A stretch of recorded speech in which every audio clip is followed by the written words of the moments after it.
Greetings and salutations. My name is Jake Query. Sitting over there, kind of, is Derek Schultz. This is the incredibly creatively and appropriately named Query and Schultz program on ISC Sports Network. It is show number 97, and Derek's temperature is just 2.5 above that at 99.5. So in the sake of safety, he is actually joining us remotely here. Derek, you're a little under the weather, but first off, 97. I think 97 Final Four, Arizona, Miles Simon, Hoosier Dome. It's not a bad one. Jeremy Roenick was one that I looked up. Apparently He wore 97 with Phoenix, but I think of him as 27 for NHL 94 for Sega and playing for the Blackhawks. So right. I don't know if that really works. So I'll take Miles Simon. That's actually a really – and that was here, wasn't it? Wasn't that here? Right? That was at the RCA Dome. Are you not listening? Let me just re-rack what I just said, okay? I'm going to look right here, and I'm going to re-rack it the exact same way. Show number, I believe, Derek, 97. When I think 97, I think Kentucky, Arizona, Miles Simon, the Final Four at the Hoosier Dome. That's the first thing that comes to mind for me. For you? Yeah, 97 is a good one. I think, and there was a local tie, I believe. I think that was in Indianapolis. What shirt are you wearing? I'm actually wearing the Hoosier Dome shirt. Then yes. If it was at the Hoosier Dome, it was in Indianapolis. Correct. All right. This is going to be a little difficult for me because I'm virtual. Like, I know people can barely tell because Jordan has set it up so well, but I'm not actually in studio right now. And so, hearing you and interacting with you is going to be a little more difficult. So if you're just going to yell at me for the hour and 20 minutes that we're allotted to do this show, it's going to be a bad show. This is different how? Well, I'm eating my lunch while I'm doing the show. I've got my plate right here. My dog's over in the corner over there. Also, you want to check something out? Look what I can do. Wait, hang on. Give me 1 second. Boom. Okay, that's kind of cool. Yeah, see that?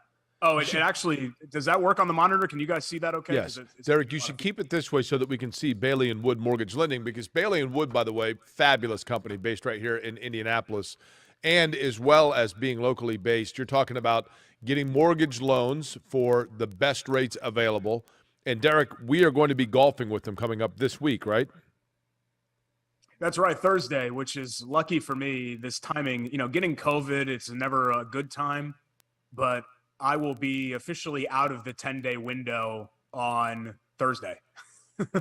So the timing couldn't have been better. The new CDC guidelines, that's what I've been trying to follow. So technically right now I'm out of the 5-day window of COVID, but we just wanted to be safe with everything and have it be virtual. But I'm excited to get back out into the wild again coming up here on Thursday down on the south side. So listen, I don't want to make light of COVID because it's been obviously a serious thing for a lot of people and a lot of families in the United States. But how are you feeling? Fine. The first 2 days were pretty rough, just kind of like cold symptoms almost. And I was real tired like all week last week. My first positive test was Tuesday morning, and I probably had COVID when we taped the show last week, Jake, if you haven't gotten tested yet. So I forgot to tell you that because I started to feel symptoms on Monday, but I didn't test positive until Tuesday. So you might want to go ahead and check and do the close contact thing or whatever else, or if you're feeling poorly. So we're in a global pandemic. Still are. Yeah. Yep. You felt like maybe you had symptoms. I mean, in hindsight, yeah. And I had still like a came in nose. here and sat across from me in a confined area, decent ventilation, granted, but for 45 minutes, an hour. Well, I had head congestion, which I often have. My sinuses are bad. So I didn't really think anything of it. And it wasn't until my son got a stuffy nose on Tuesday, and then we tested him, and then he was positive that I realized, oh, crap, I think I might have it too. One thing this remote camera really does is illuminates the white hair in your mustache, which is fairly disgusting because it looks like maybe something's frozen in there. I'm growing out a COVID beard. So you can see, so this is all just from COVID. So you see how kind of Yeah. haggard I look right now. This is all from isolation. And I watched the Woodstock 99 documentary, and then I watched that. I thought it the was boring. I was like, when does Warren Jeff's documentary, and I basically just did that all last week because I was just so tired. I just kind of laid on the couch. But just to be clear, that is white facial hair and not snot rockets, right? I just want to make sure. No, I just have a couple of rogue, just pure gray facial hairs in my mustache. Preseason is here for the Colts, Derek, and the preseason opener is already here. Hard to believe that they are now halfway through in terms of their practices for Grand Park. They're halfway through their schedule at this point. What jumps out at you, if anything, and what is your level of anticipation here for preseason game number 1?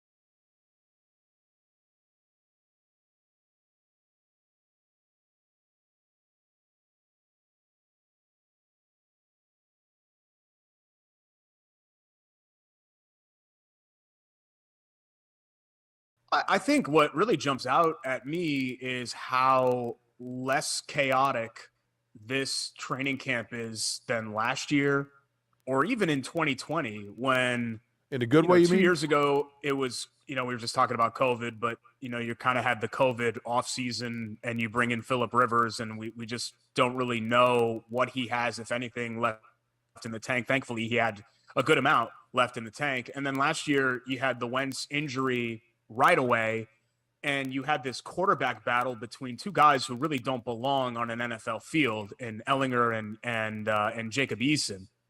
So I think this camp has been a lot different in that there's actual stuff that you can take from this camp that I think you could be confident will translate.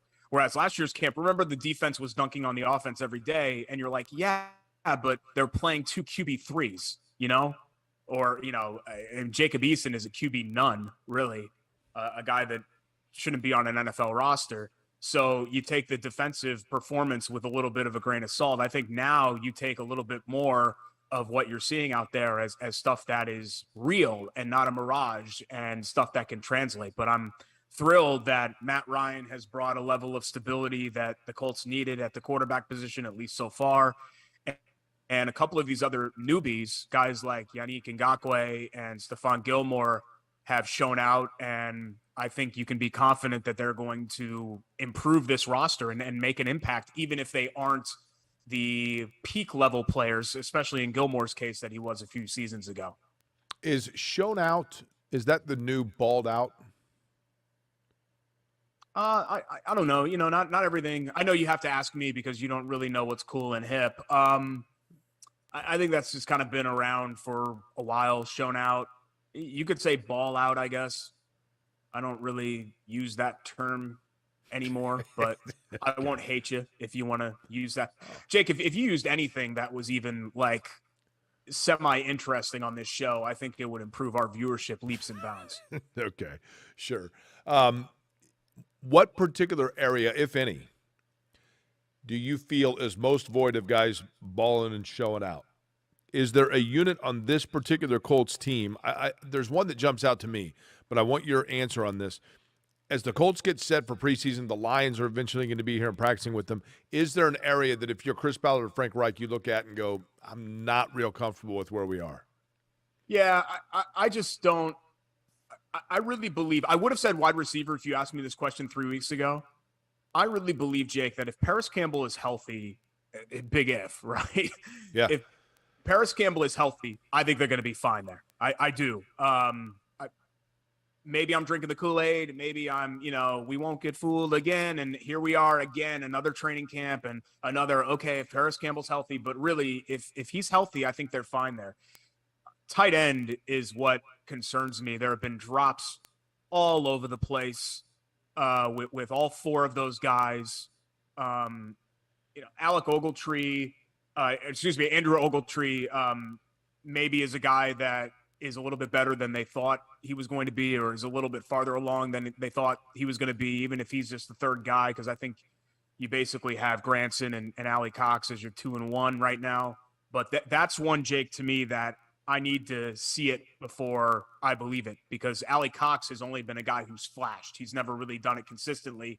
Granson's never done much of anything. Right. This is only year 2 for him, and then you're talking about 2 rookies to fill out that depth chart. So to me, tight end is what stands out. But what about for you? I would say the position that's always one, Derek, of question is left tackle. And that's been odd for this franchise because you had pillars there for so long, from Glenn and then going into Costanzo. Listen, obviously Fisher was a guy that was a stopgap for them. I feel like Pryor is also a stopgap, and that's fine because you drafted Ryman, and it looks like, that's what he is groomed to be, the long-term guy. But if he is going to eventually be an answer for them at left tackle, then seemingly he would be getting more looks or reps than he is right now. And they seem very high on Pryor, but that just seems to me to be an area that I know that Chris Ballard preaches depth. There doesn't seem to be a lot of depth there. And I agree with you at tight end for certain. I mean, tight end is the area that this offense clearly, and maybe the offense makes the tight end, but at the same time, if it is an offense that in any way, shape, or form relies on tight ends to help make the offense, then it remains to be seen who that's going to be. Yeah, and this doesn't mean everything for Pryor, because we've seen experienced players be bad. Just because you're experienced doesn't mean that you're not bad. Sam Tevy had experience. He had a lot of experience being bad. But Matt Pryor's got 44 games and 15 starts, including, what he started, half a dozen games last year for the Colts. So I feel a little bit more comfortable there than I do with, Mo Cox has been in the system for a long time. Sure, Granson's in year 2, but I feel like Pryor's prior, no pun intended, experience is what gives me a little bit more peace of mind at left tackle than it does tight end. But the problem is that left tackle is a much more important position for this offensive line and for this offense in general, I think, than the tight end spot. Not to say the tight end's not important. It is in a Frank Reich offense, but left tackle gives me a little less pause than what they have right now at tight end. Derek, I'm stunned.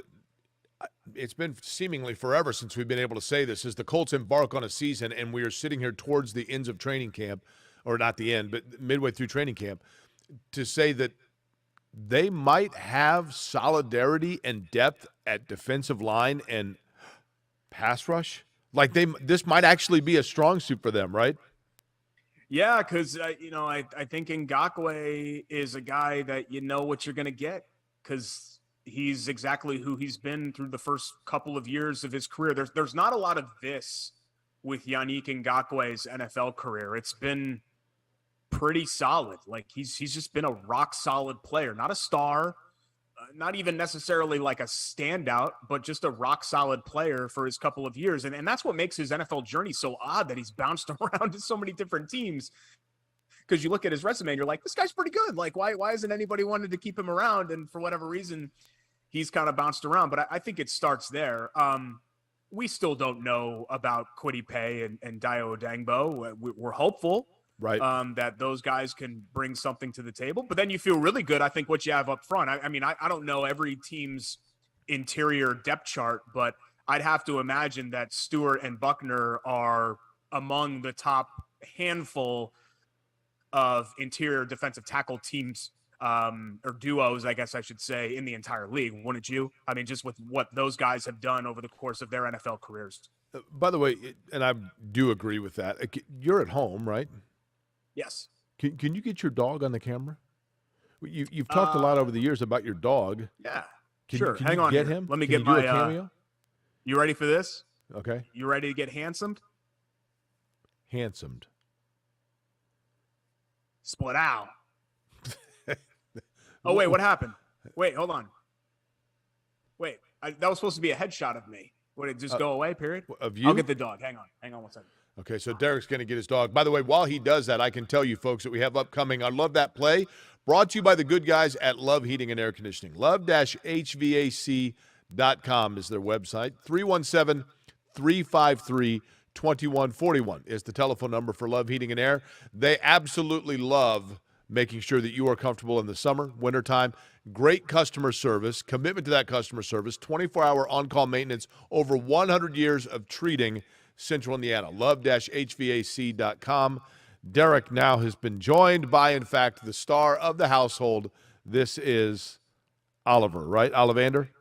As well as his birth name was Olivander Longpaw Schultz. Okay. And he's a big fan of mine, right? Hello, Ollie. Hello, Ollie. Yeah. Hello, baby. Everybody likes Jake in this house. He's a huge fan of mine, right? Yeah.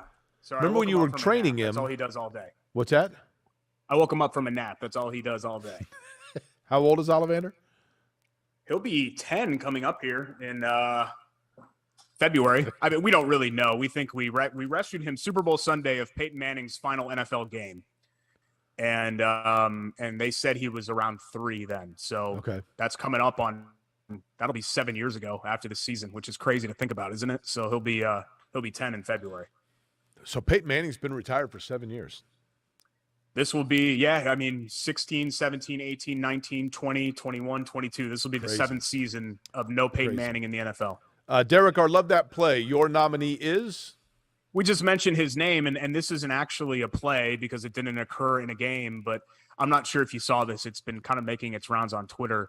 There was a kindergarten teacher, I believe, somewhere in Indianapolis that Yannick Ngakoue put it out there. Hey, if you're a teacher locally, put out your Amazon wish list and I'll buy some of the items on it for you and for your classroom.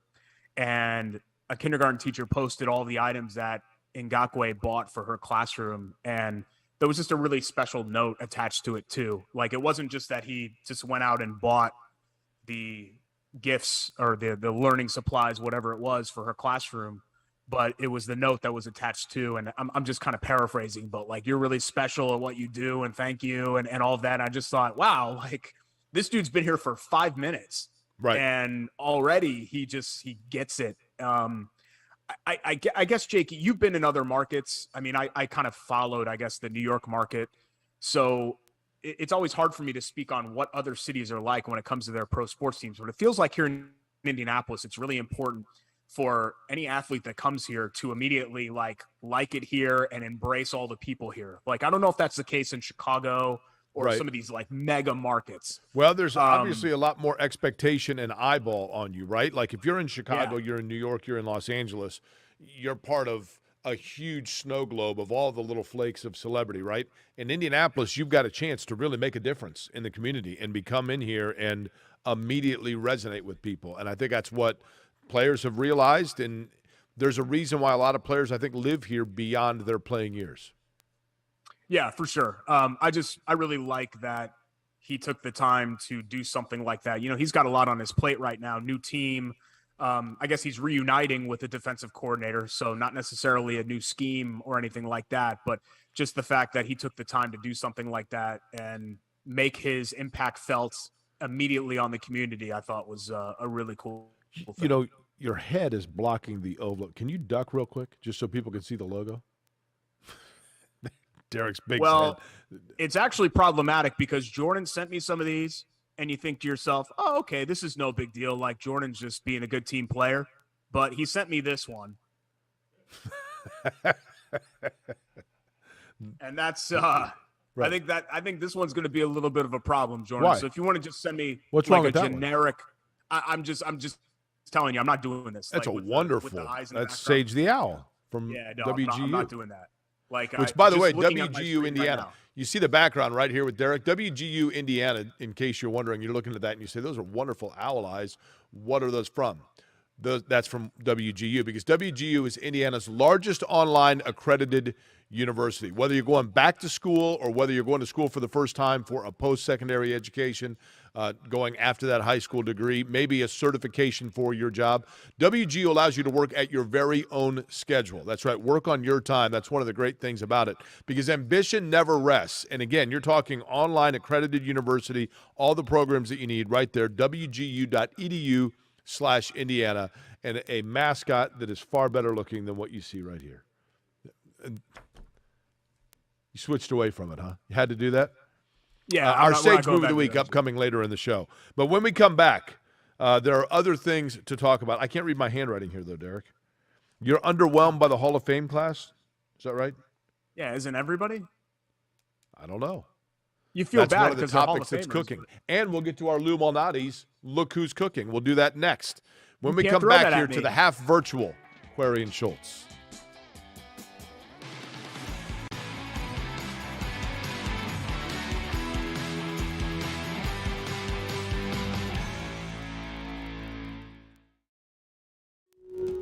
Hey, I'm Jeff Saturday, and my favorite thing when I was a professional football player was Indiana. The Hoosier State always made me feel like family. That's why I trust Indiana's hometown mortgage lender, Bailey & Wood. This family-owned company not only gives back to the communities they serve, but also with their 5-star customer service, they can close on your dream home in days, not weeks. So remember, Indiana, you can always get your mortgages at a snap with Bailey & Wood. Hey, Jeff, how does this look? Yay! Not bad, bud, but let's stick to mortgages.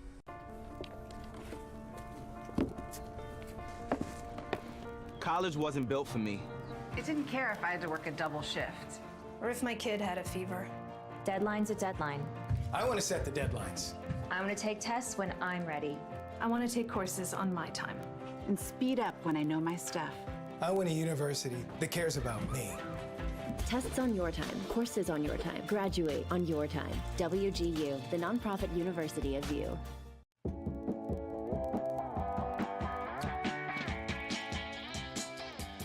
Welcome back to Query and Schultz. My name is Jake Query. Derek Schultz joining us virtually as he comes off of the COVID list.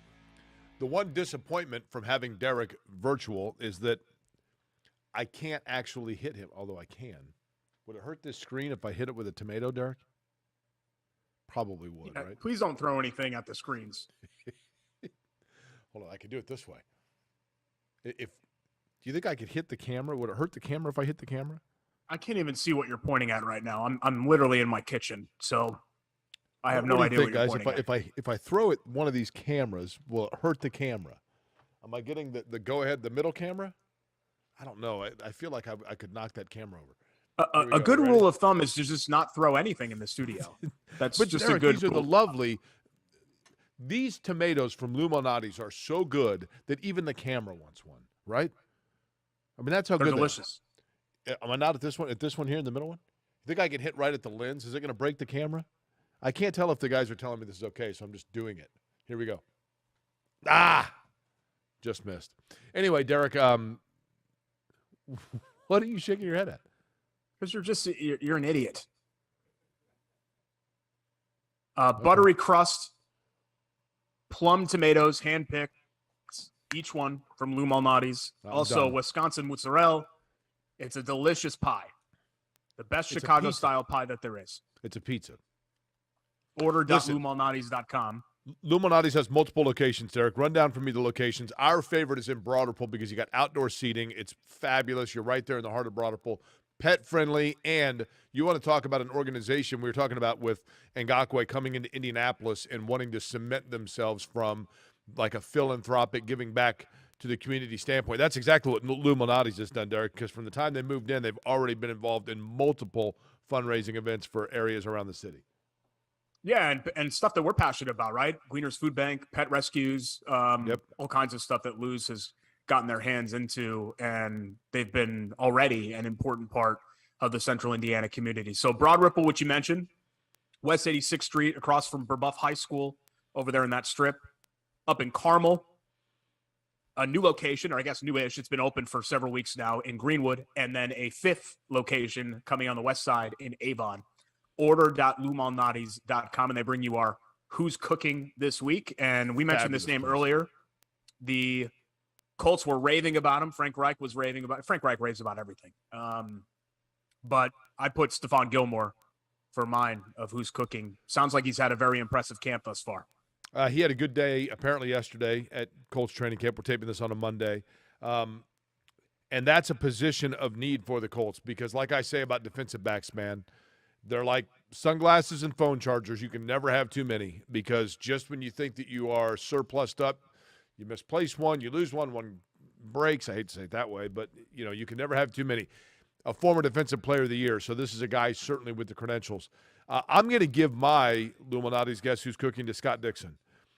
Here is a guy that 6-time IndyCar season champion and usually it's around mid-Ohio, right after Indy when things start to come together for him. But after total melee in Nashville and attrition all over the place, didn't start up towards the front, but Dixon just methodically, worked his way up towards the front, used smart strategy. Once he got the lead, was able to hold on, and now has moved past Mario Andretti for 53 career wins, second most in IndyCar history, and now just 6 points behind Will Power for the points championship. So he is absolutely in the rearview mirror of Will Power, and objects in mirror are closer than they appear. This is going to be fun to watch down the home stretch.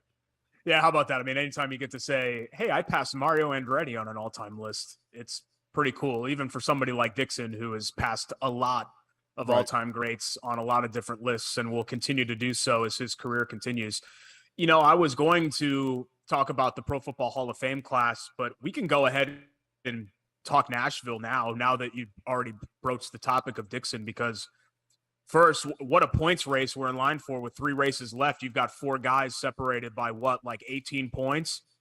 And that doesn't even include Pillow. And there's some other people that are still sort of in the mix there in the very back. But really, it looks like it's going to come down to 4 guys. And then the drama off track that we've continued to see, which has been a big part of the 2022 IndyCar season, where Grosjean feels wronged for getting raced pretty hard by Newgarden. And then Ericsson, who it seems to be as mild-mannered as they come, shoots back at him on Twitter. It says, what goes around comes around. And then Newgarden, who's a really friendly dude, is all in his menchies and great people. So really interesting stuff. Menchies? Yeah, mentions. Sorry. Menchies short for mentions. It's not short at all. They're both 2 syllables. You saved no effort there.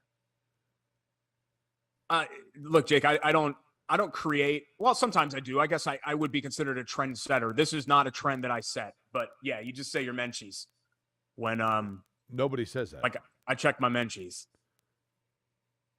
It sounds like you're saying you have the munchies. Nobody says that maybe around the 2-bedroom apartment where you live alone, but that is more of like a topical, hip sort of trendy thing. Jumping in the menchies. Okay. What about the DMs? DMs is a little more like creepy, like, what are you wearing? Like that. Menchies is just kind of like a casual, like, whatever. Hey, just checking my menchies. Do you ever get people asking what you're wearing in your DMs?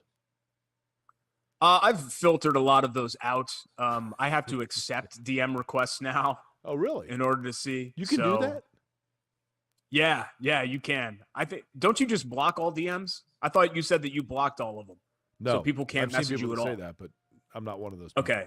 I only can, like, anybody that sends me a message, if I have not messaged with them before, I have to accept it, which I like that because it's like my own filtration system for what Derek, I'm reading. I don't know if you know this or not, but of the 2 of us, I am by far considered the more approachable, for what it's worth. According to who? The general population? No, people don't think that. There are a lot of people that are intimidated by you. I know that. I know of fellow media members that are intimidated by you. For what reason? I don't know, because certainly it's not a physical thing. So I'm not really sure where the intimidation comes from. But you were not intimidated by this Hall of Fame class because you consider it very underwhelming, correct? It feels mean to me, Jake, because Sam Mills, God rest his soul, passed away at like 45 due to a tragic illness. Cliff Branch was before my time, so it's hard for me to even speak on Cliff Branch. And I know a lot of people were really happy that he got in. Tony Baselli, to me, is the face of the Jaguars. Like the first player that I think of associated with the Jacksonville Jaguars is Tony Baselli. So, I don't know if that makes you a Hall of Famer, but certainly he has the name recognition that comes from that. But, Richard Seymour and Bryant Young and Leroy, they're fine. They were good Richard NFL Seymour's players. the one to me that I'm like, I covered those Patriots teams against the Colts, and he was a fine player. But at no point did I ever feel like Richard Seymour was the straw mixing the defense of the Patriots. Like, can you name a moment from any of those guys. Offensive linemen, it's impossible to do because they're offensive linemen, right? But like, it's hard for me. I'm glad they cleared the logjam, but what drives me absolutely batty about the Pro Football Hall of Fame is this idea that you have to wait your turn. And somebody like DeMarcus Ware, who, no offense to Bryant Young or to Richard Seymour, DeMarcus Ware was 5 times the player that either of those guys were at any point in their career. The fact that he has to wait just because he came on the ballot later than those guys is ridiculous to me. Marvin Harrison shouldn't have to wait for Andre Reed. Marvin Harrison's a better player than Andre Reed. Terrell Owens shouldn't have to wait for whoever he waited for. Randy Moss shouldn't have had to wait for whoever he waited for. Those guys are incredible players. And I think we need to get out of this. Maybe now that we've freed the logjam, we can get out of this idea that, oh, well, yeah, he's a Hall of Famer, but he has to wait. Like, to me, it's like the opposite of baseball. Baseball, I think too many guys are getting in just right away. Like Ortiz is a great example. Like, Ortiz was the first ballot guy, and I think there are a lot of people that felt like maybe he should have waited in this whole process. But at least they got that, he's a Hall of Famer, let's just put him in. That's the way that it should be with Pro Football Hall of Fame. The only of those guys that, to me, I consider, and this isn't the prerequisite, don't get me wrong, but the only guy to me that was a superstar when he was playing was Cliff Branch. And that was only because I was a kid, and so I remember him being, the Raiders had, Stabler, and they just, he was the guy when I was first learning football. There was one of those names you knew. Maybe that's because his name was Cliff Branch, and it was easy to remember. But, I mean, he was a dynamic, downfield receiver. And a lot of people thought that he waited too long and that he should have been. It really is tragic when a guy passes away and then gets in and is not there to see and enjoy it, right? Happened to Stabler, too, because we were there when Harrison and Dungy got in. We did the radio show live from there. And remember, there were the people there at the Continental Breakfast. Oh, actually, that was me and Cookie that were there that had all the Ken Stabler gear on. And we talked to them for a while. And it sucks that, yes, you get to finally celebrate it, but you have to wait until it's a what did you have thing, which what did you had a Continental Breakfast? I don't know, man. It was it's Canton, Ohio. So we did like the most like Ohio rest area things. We ate at like a TGI Fridays. I think we were at a Days Inn or a La Quinta or something like that. And again, I'm not. I feel blessed, I guess, to get the opportunity to do a radio show from the Pro Football Hall of Fame and attend the Hall of Fame weekend festivities. But Jake, you tell me if you disagree with this. That was one of the more underwhelming experiences of my life. Like with sports, like when I went to the New Orleans Final Four, I had an idea of what that was going to be, and it surpassed what my idea was of that was. Well, that's because you had when I attended a Super Bowl. You had 9 Manhattans and picked fights with people on Bourbon Street. Well, I mean, that was fun. Okay, I don't want to go down that road again. When we went to the Super Bowl in Indy, I had an idea of what it was. It met those expectations. Yeah, you went past security to an area where you weren't supposed to be, and you stole New York Giant memorabilia for your dad. Led by you, and it was confetti. It wasn't owned by anybody. It was raining down from the sky. Anyway, if you let me continue, I was excited to go to the Pro Football Hall of Fame, and we pull up, and I'm like, where are we? It felt like a tourist trap almost, like one of those like really crappy like historical sites or museums that your dad pulls the station wagon over for in 1988 when you're on your way, through Topeka, Kansas or something like that. That's what the Pro Football, for all that the NFL does right. That thing to me, it looked like it hadn't been updated in 40 years. Totally. Canton is a crappy town. Like Cooperstown, New York is Main Street Baseball USA. Like it is picturesque how they do that. And that Hall of Fame is beautiful. Springfield, since they renovated it, is amazing. And I just thought that the Pro Football Hall of Fame is really, really lacking. I would agree with that.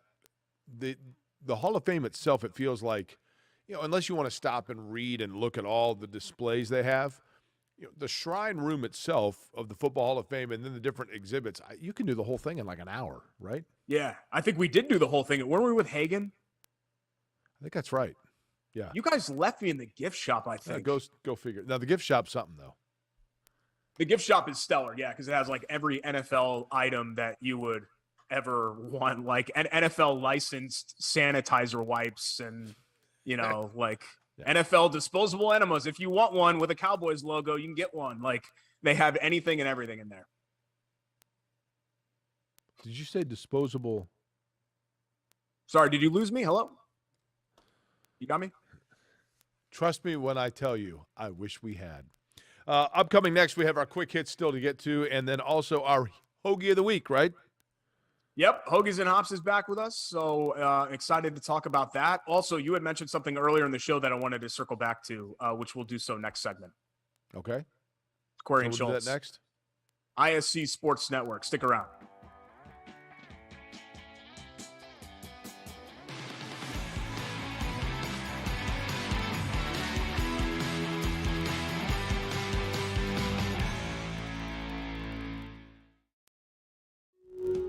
Hey, I'm Jeff Saturday, and my favorite thing when I was a professional football player was Indiana. The Hoosier State always made me feel like family. That's why I trust Indiana's hometown mortgage lender, Bailey & Wood. This family-owned company not only gives back to the communities they serve, but also with their 5-star customer service, they can close on your dream home in days, not weeks. So remember, Indiana, you can always get your mortgages at a snap with Bailey & Wood. Hey, Jeff, how does this look? Yay! Not bad, bud, but let's stick to mortgages.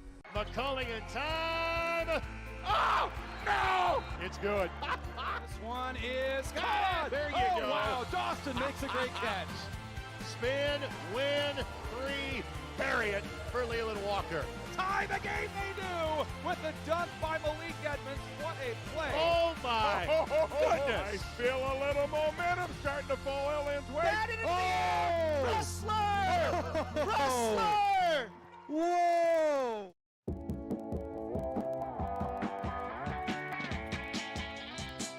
Hi there, and welcome back to Query and Schultz. My name is Jake Query. That is Derek Schultz. And Derek is actually remote because of the fact that he is overcoming towards the end, hopefully, of a COVID positive test. Derek, because I'm a nice guy, I'm a team player, I am somebody that thinks about others, as you know. I would like for you didn't get the opportunity because you're remote here to take it out of the break and lead the segment. They wanted me to do that. Not surprising. So I'd like for you to do it now. So I'm just going to count you down, and then you take it out as if you were taking it, right? That's how we have to do this here. So here we go in 3, 2. Welcome back. It's Query and Schultz here on the ISC Sports Network alongside Jake Query. I'm Derek Schultz. Thanks so much for joining us, whether you're watching on iscsportsnetwork.com, Comcast 81, Twitter, Twitch, Facebook, YouTube, so many ways to check us out. Unfortunately, if you're on podcast, you can't see me virtually, so I guess you have no idea that anything is different, and you're none the wiser if we didn't continually keep pointing that out over and over and over again on the show, but we really appreciate your support of this program. Also, we appreciate Hoagies and Hops' support of the program, 42nd and Boulevard in Midtown, in Indy, and they're back because they have a hoagie eating contest coming up on September 10th. This is the 6th annual Hoagies and Hops hoagie eating contest, 2:30 p.m. September 10th. Proceeds benefit the HVAF of Indiana, which is the Homeless Veterans and Families. You know, we talk about Yannick Ngakwe and all the good stuff he's doing in the community. Christina and her team at Hoagies and Hops, they're involved in all kinds of stuff. You know, MLK Center, St. Thomas Aquinas, HVAF, et cetera, et cetera, et cetera. Every time they do anything, proceeds, it feels like goes to a community cause. But the winner of this thing gets a free 18-inch hoagie every month for a year. Wow, okay. And it's just $25 to enter, and you can enter by emailing Christina herself, the owner, Christina with a K, at hoagiesandhops.com, or register in person at Hoagies and Hops 42nd and Boulevard. And so, this is unfortunately, I couldn't pick up a sandwich because I'm still technically COVID positive. So we're going to have to resume the sandwich eating next week. And this is a sandwich eating contest? Yeah. Like do you want to join? Joey Chestnut type thing? I don't think he's in it. I think this is an amateur contest. Is it so other people will be allowed to win. Do people have their choice of getting the query, the hot Schultz, or the hot query sandwich? You know what? I got to ask her that. That's an excellent question. I don't know if they just choose the hoagie, if it's just like the plain turkey and ham sort of thing. You know what I mean? Right. Or something that's all done. There's nothing on their menu that's plain, though, Derek. Let's be honest. No, I mean, they've got so many sandwiches that have so many frills. I would imagine that it's a little more plain Jane because it will go easier down the gullet that way. Okay. But I could do a Hog Island. I mean, I could probably win an eating contest with, the fresh bread from South Jersey and the ham and the gabagool and the prosciutto and salami, provolone, lettuce, tomato, oil. Okay. Delicioso. You said you wanted to circle back to something that we had mentioned earlier. Well, let me mention the hero of the week. We mentioned the hoagie of the week real quick. Okay. Jacob Degrom came back last night for the Mets. He hadn't pitched in 13 months, and he retired the first 17 batters that he faced. Struck out 12 guys. I mean, this dude is just incredible. And it's too bad that he's only pitched in a handful of games over the last 2 years because he's such an amazing player. To think, Jake, that you could be away for if I was away for 13 months of this show, to come back and still be as elite as I am, like I'm at my peak right now. You're kind of carrying on the last couple of years, just trying to kind of hang on. You're like Karl Malone with the Lakers. I'm like prime Kobe right now. But to go away for 13 months and then come back and be as great as he's been, it's just a testament to how good he is. He's how I feel about the Mets. I am not a Mets fan, but Jacob Degrom is absolutely unbelievable. Did Kobe ever grow facial hair? Yeah, he had didn't he have just the goatee thing like this, no beard? I don't know. Did it have white in it? Because I'm trying to figure out how anybody in their prime has white. No, because he would have been like 23. I feel like that's Kobe just had this one time, but you have the circular goatee. But you've got like Yukon Cornelius, like white coming in. It's kind of weird looking. Well, you can't grow facial hair really at all. So I don't blame you for bagging on mine because I'd be jealous too. I mean, you can't do this. You can't do this. Okay. This is just something that I can do that you can't. So I'm not surprised that you would hate on me for that. I've never been more thankful for virtual technology than right now. Was it the pandemic level virus that Derek might have already spread last week that led me to want him to be away? No, it was the disgusting chest hair modeling that he insists on doing each and every week. That at this point, I don't have to worry about it. And I'm happy about that. You can't do it, so you hate on me for it. Yeah, what I was going to circle back to was that Woodstock documentary. You would have been just out of that age group where I think Woodstock 94 would have been the far more relevant one for you. Correct. Right? I was interning in New York City in 1994. Gotcha. I'll never forget my parents came out to get me. That came out the wrong way. When my internship and I was living in New York City was complete, my parents came out so that I could go back to Indiana to go to school, came out to pick me up. And we were, we did 2 days in New York together or whatever. And some kid walked up to my dad and said, "Hey, you got a couple bucks?"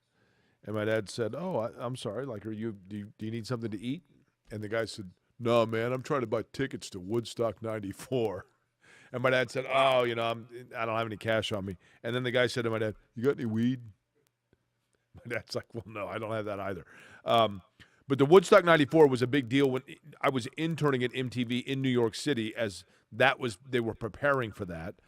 My buddy Mike Liker went to it, said it was great except for that the portalets overflowed.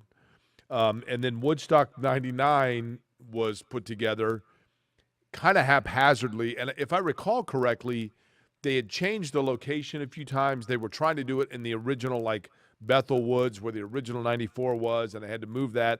They ended up, I think, in Rome, New York, a little bit north. But I watched the documentary about it, Derek, and it was interesting. But the Fire Festival, or whatever that was called, that documentary about that, to me, was more of a like, oh my gosh, what a total disastrous bleep show. I thought the Woodstock 99 documentary was good and interesting, but aside from the very last night of it, I didn't think that it was like this total disaster train wreck, which is the name of the documentary. Yeah, I guess the whole like the tenets of Woodstock of like community and we're in this together, we love each other thing. I think what made the 99 story so interesting was it was just like consumerism times 10 billion, right? It was like the capitalist Woodstock where they're charging $4 and in 99, you know, what we talk about, probably like $7 bottle of water now or whatever it is, whatever the inflation rate is now. And it's 100 degrees on some airplane tarmac in the middle of nowhere in New York State. So I think that's kind of what they were going for. But it was an interesting time because a lot of the new music, the popular music then, I was 16 in 99. So you talk about like your peak, like music listening, that was me in 99. And the popular bands, probably the two most popular bands at that second, July of 99, were Korn and Limp Bizkit. And the music was so angry. And I was angry when I was 16. I don't know why in my coddled, privileged suburban life that I felt that way. But all that music and combined with getting overcharged and combined with the porta potties overflowing, like I could see why people were really angry. It doesn't surprise. Listen, but sorry, I was going to say that music, unlike a lot of the stuff from 94, like there was still a lot of really great new music, like Green Day had just got exploded in 94. There was a lot of really good stuff that was coming out then. A lot of the stuff in 99 did not age well. Like you listen to Limp Bizkit now and you're like, what is this? Or, and I think a lot of people, unless you're really into Korn, would listen to Korn and be like, yeah, no thanks. I thought you're correct about the musical standpoint of it. You make a really good point. I hadn't really thought about the commercialism of it and the capitalism of it. Yeah. One of the coolest things, Derek, I've mentioned to you before, that I've ever been able to do, Michael Young and I, completely by happenstance. You know, I've been to the original Woodstock location. It's very cool to see. And I went the first time just to see it. The second time that I went on the 50th anniversary of the day of the festival. I think you remember because we were doing the show together at the time. Yeah. And I saw Ringo Starr's All-Star Band. So it was Ringo Starr and Colin Hay was there and part of Santana and a lot of the performers that performed at Woodstock were there. And there's now an amphitheater on the grounds. And I was just sitting there listening to Ringo Starr and these other musicians and thinking to myself, so 50 years ago right now, 50 years ago at this exact location, and looking at the photos of the crowd and the pond. I mean, it was pretty cool. It was pretty cool to see. But to your point, that you can never redo an original masterpiece. And the original Woodstock, say what you want about it, but it was a masterpiece of what it was supposed to be. And the attempts to redo that just have not worked out. And it's stupid to pretend like peace, love, and harmony and no more war in Vietnam, and we're going to put Kid Rock on stage.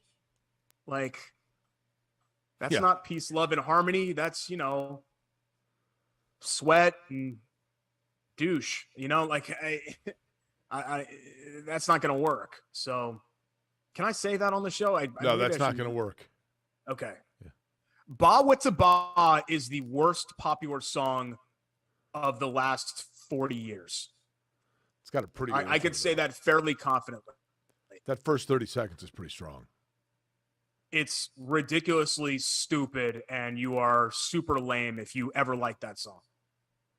Okay. Then again, I had a Limp Bizkit poster, so maybe I should maybe I shouldn't talk. This from a guy that likes a 19-minute song about a guy that goes and buys some wonderful pills, right? Oh, you talking about Fluffhead? Yeah. It's a great song. Yeah. We come back, we got to do some quick hits, right? That's what they should have done. That's what Woodstock should have done. They should have just done 3 nights of Fish at the tarmac. Okay. There wouldn't have been any fires. Okay. Well, I mean, there would have been some blazing. There would have been some quick hits. I can tell you that. Look, I can really punch you now. We'll come back. Quick hits still and Buy It or Bull Schultz to get to. You're watching Query and Schultz on the ISC Sports Network, episode 97.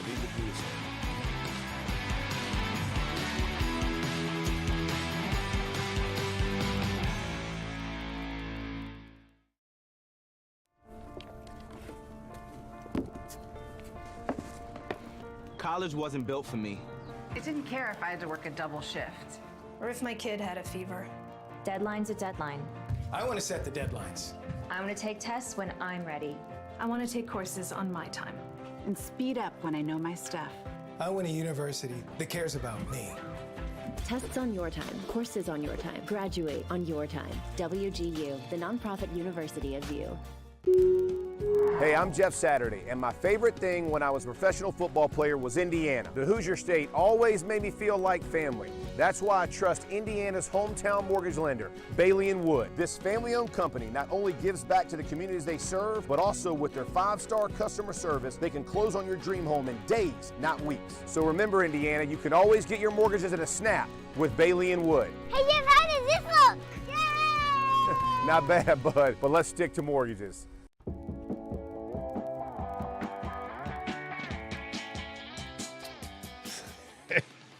Derek, you are surrounded by Sage the Owl, which is a fabulous look.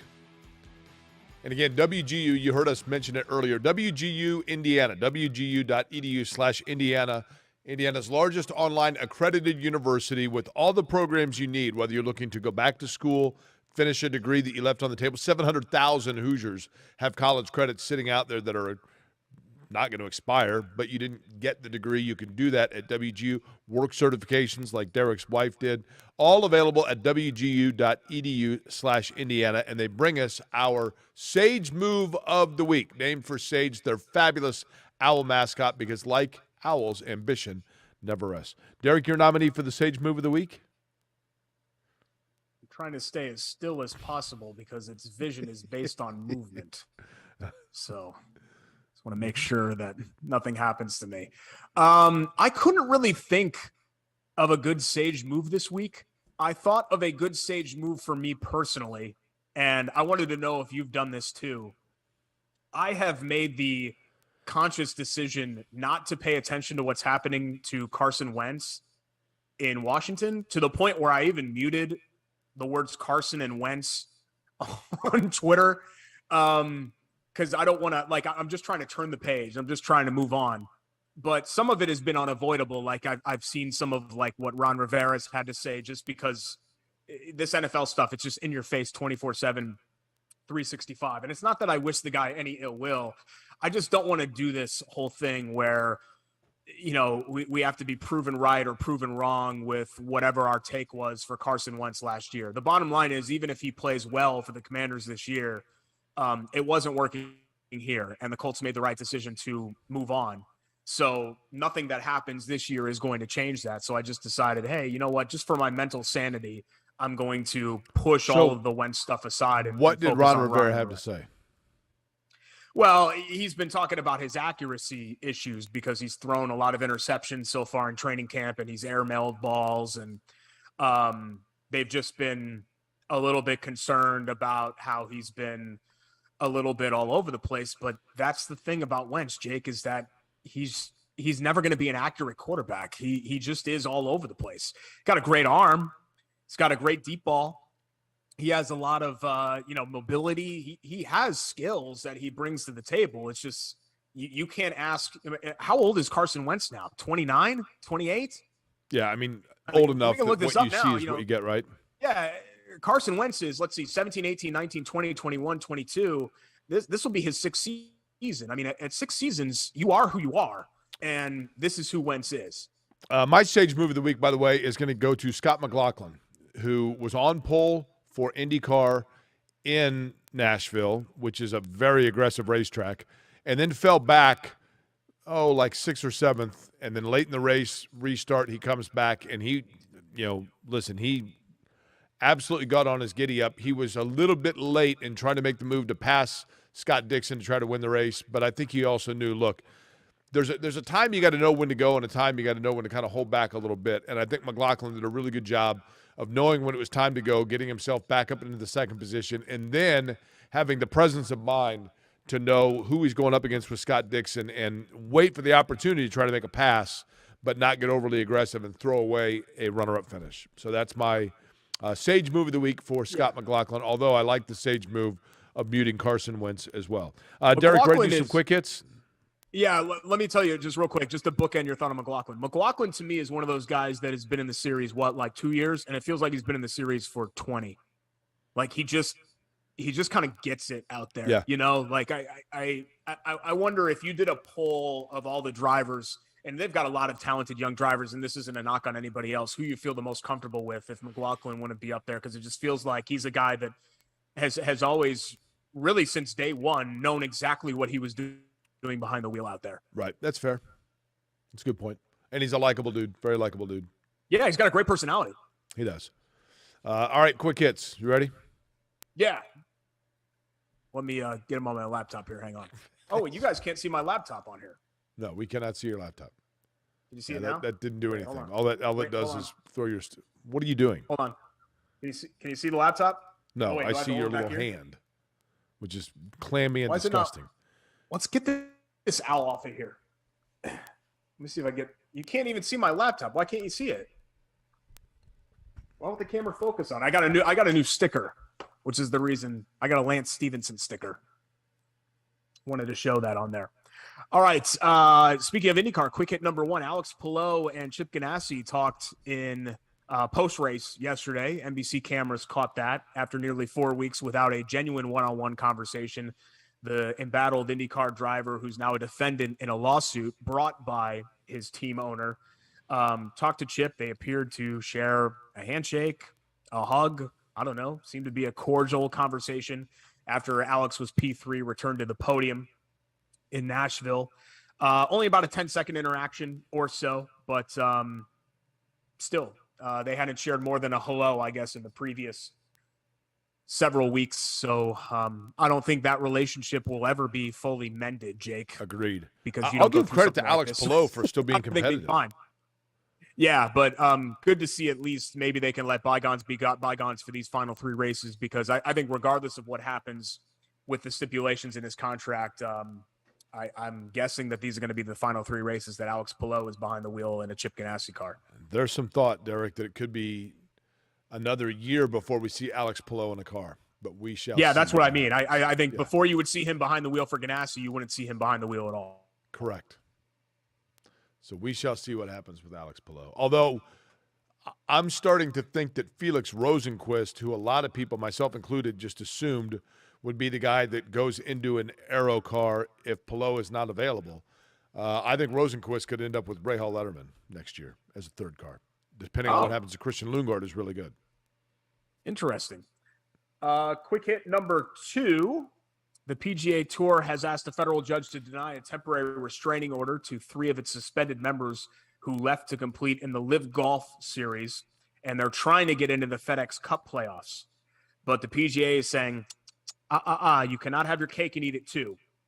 So Taylor Gooch, Matt Jones, Hudson Swafford seeking relief from a federal judge to compete in the FedEx Cup playoffs, which start this week.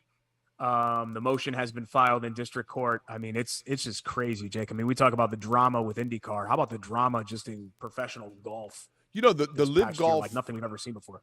The Live Golf PGA lawsuit reminds me of the USFL NFL lawsuit of the early 80s. And I don't think this is the case with Live Golf, but the owner for the New Jersey Generals that was involved in the USFL that really pushed in for the antitrust lawsuit against the NFL, despite some of the owners being hesitant to do so, was Donald Trump. And Donald Trump is obviously peripherally involved, not with Live, but his golf courses have hosted events there. You know, did he is that same blueprint in play? I don't know, but the whole thing is pretty fascinating. I mean, they won the lawsuit. Technically, they won $1, right? Correct. But they Correct. won the lawsuit. I think the big mistake there, if memory serves, was that Trump was also really pushing for them to go to the fall. And everyone was like, no. Like, we don't want to be a direct competitor. We want to stay in the spring where, we can get eyeballs. And obviously that was a huge mistake. to try to push that up into the fall because that was never going to end up working. Finally, this far more your era than my era, but I have heard of this show at the very least. Roger Mosley, best known for his role as the helicopter pilot TC in the 1980s hit show Magnum PI, passed away on Sunday. He was 83 years old, was injured in a car crash last week that left him paralyzed from the shoulders down and in critical condition. So just a really sad end for a guy that was in Magnum PI for 150 episodes. A little more my role. He was in Coach Ricketts in Hanging with Mr. Cooper from the 90s. Really? He was also in Sanford & Son, Love Boat, Kojak, The Rockford Files, Starsky and Hutch. I mean, we're talking about some of the most prominent television series of that era. Two things. Rockford Files, greatest theme ever, right? Dun, dun. Dun, dun, dun, dun, dun. Huh? Dun, dun. Dun, dun, dun, dun, dun. I don't know what that is. That's Rockford Files, isn't it? No, Magnum PI. That theme, I never watched Magnum PI, but Magnum PI afterwards, the closing credit music, dun, dun, dun, dun, dun, dun, dun. That reminds me of the Channel 8 News because I would turn over to Channel 8 to watch the news and it would be as Magnum PI was finishing. But everybody at some point thought it was cool to wear either a Detroit Tigers hat or, of course, dream of having the red Ferrari because of Magnum PI. Yeah, and I remember everybody wanting to get a motorcycle and go to California to be a cop. Like, that's what people wanted to do because of Magnum PI, because, two motorcycle cops in Cali. That was CHIPS.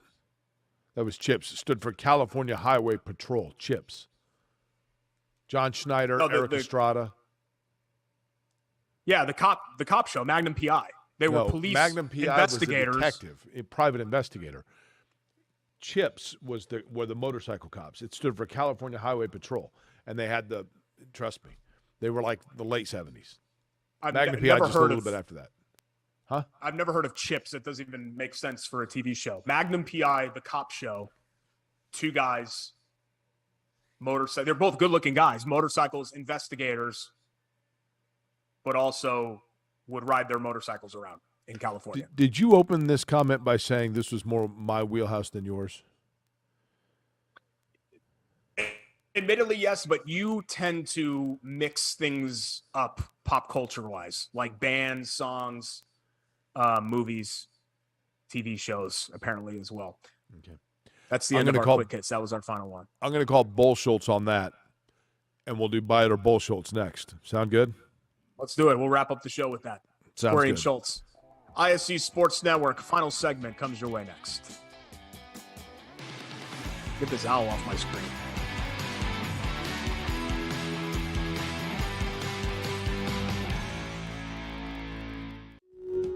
Hey, I'm Jeff Saturday, and my favorite thing when I was a professional football player was Indiana. The Hoosier State always made me feel like family. That's why I trust Indiana's hometown mortgage lender, Bailey & Wood. This family-owned company not only gives back to the communities they serve, but also with their 5-star customer service, they can close on your dream home in days, not weeks. So remember, Indiana, you can always get your mortgages at a snap with Bailey & Wood. Hey, Jeff, how does this look? Yay! Not bad, bud, but let's stick to mortgages. Your life is on the go. Now your viewing habits can be on the go. With the ISC Sports Network app, your team is at your fingertips. You can download years' worth of content from the ISC Sports Network library. High school, college, special events, weekly and monthly shows, wherever you find your favorite app. And you can always find out more information at iscsportsnetwork.com.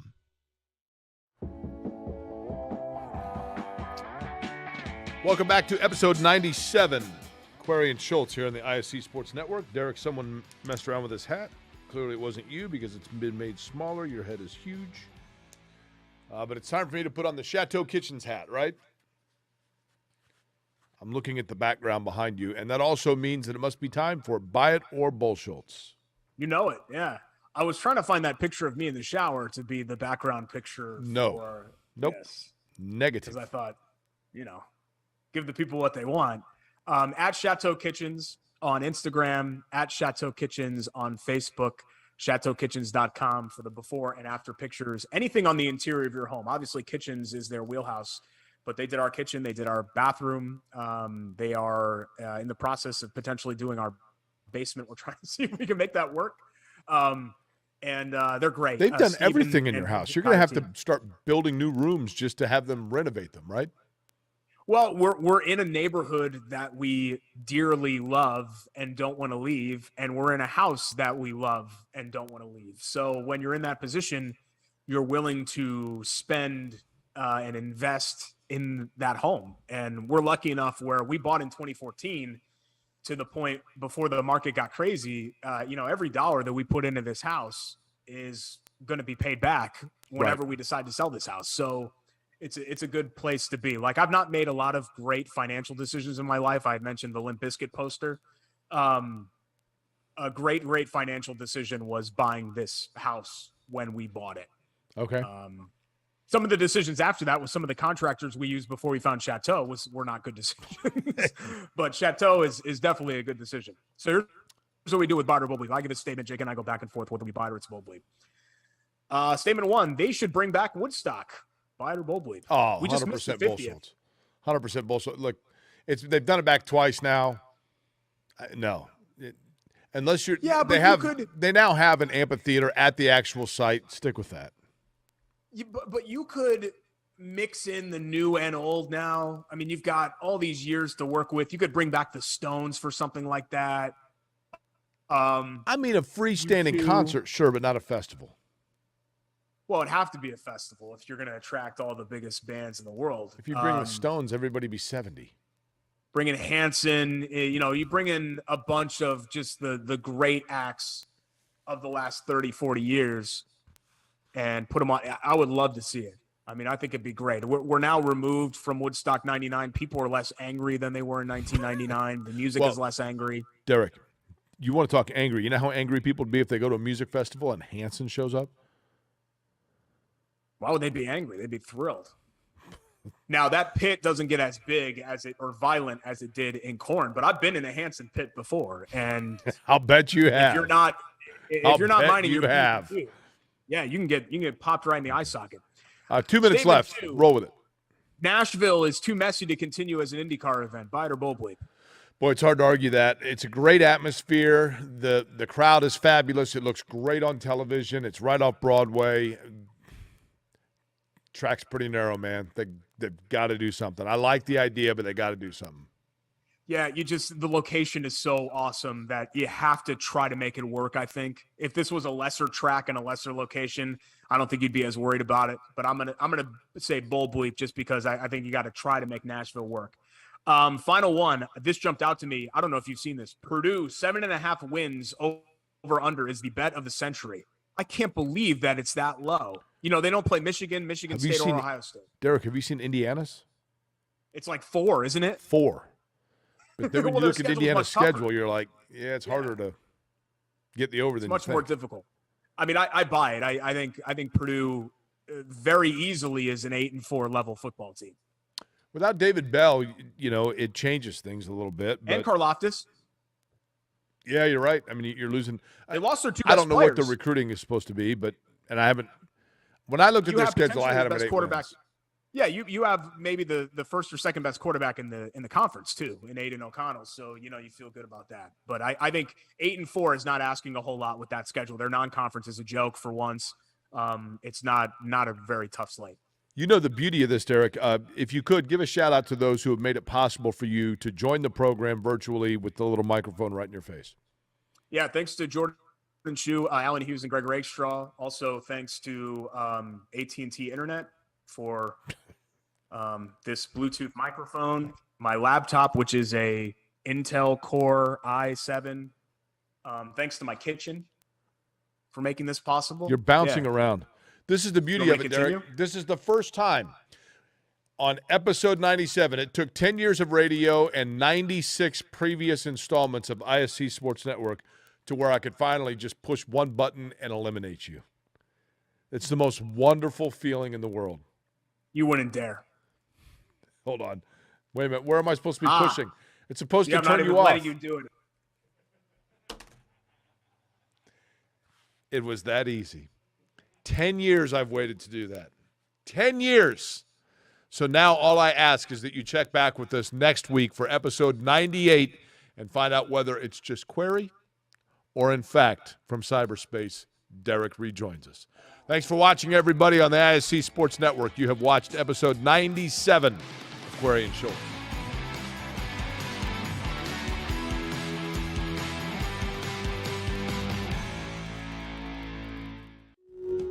Hey, I'm Jeff Saturday, and my favorite thing when I was a professional football player was Indiana. The Hoosier State always made me feel like family. That's why I trust Indiana's hometown mortgage lender, Bailey & Wood. This family-owned company not only gives back to the communities they serve, but also with their 5-star customer service, they can close on your dream home in days, not weeks. So remember, Indiana, you can always get your mortgages at a snap with Bailey & Wood. Hey, Jeff, how does this look?